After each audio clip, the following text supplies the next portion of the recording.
Calvarian ambassador stood before the Galactic Council, 7 eyes closed in mourning. Only the 8th remained open, fixed on the human delegation across the chamber. "They are coming," Ambassador Threenodd announced, her voice resonating through translation fields. "The Devourers have breached the outer rim. They will consume everything in their path, as they always do." General K. Bronson felt every eye in the chamber turn toward him. Humanity had only joined the galactic community 3 cycles ago. Barely enough time to establish trade routes, let alone earn trust.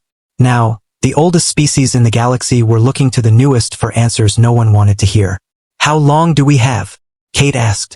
12 standard rotations, Threenodd replied. "Maybe 14 if they stop to feed on the corridor worlds." The chamber erupted in panic.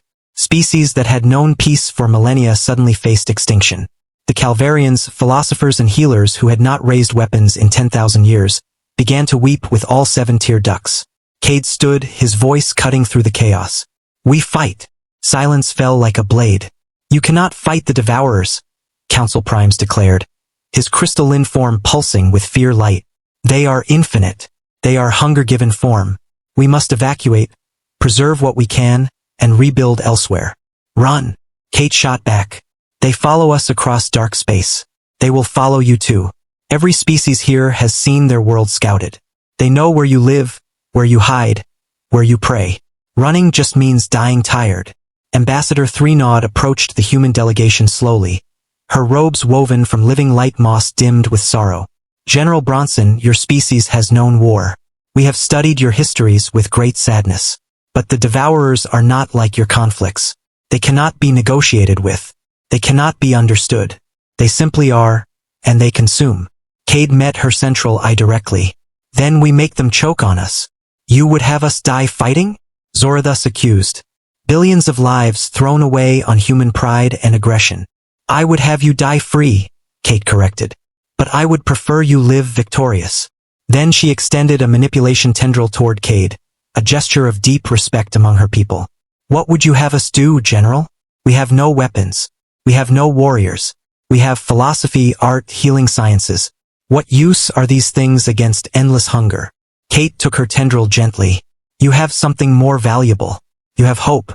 You have billions who believe life is worth preserving. That is what we fight for. That is what wins wars." Over the next 11 rotations, something miraculous occurred. The Calvarians, who had not built warships since their ancient texts were written, began constructing defensive platforms. They sang morning songs as they worked, but they worked nonetheless. Other species contributed what they could. The crystalline minds provided processing power for targeting solutions.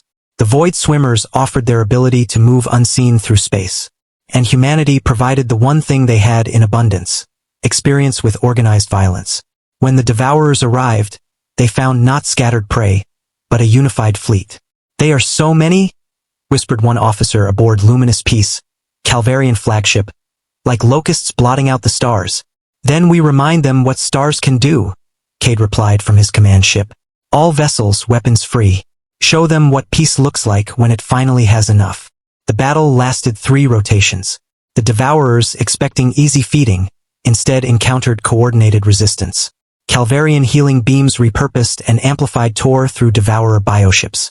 Human kinetic weapons shattered their formations. Crystalline calculations predicted their movements with frightening accuracy. In the final hour, as the last Devourer mothership began its retreat, Threenodd broadcast across all frequencies. "We are the galactic community. We are healers and thinkers, artists and dreamers. But we are also survivors. We do not surrender. We do not run. We stand together." When silence finally returned to the sector, Cade found Threenodd on the observation deck of Luminous Peace. All 8 eyes watched the debris field where so many had fallen.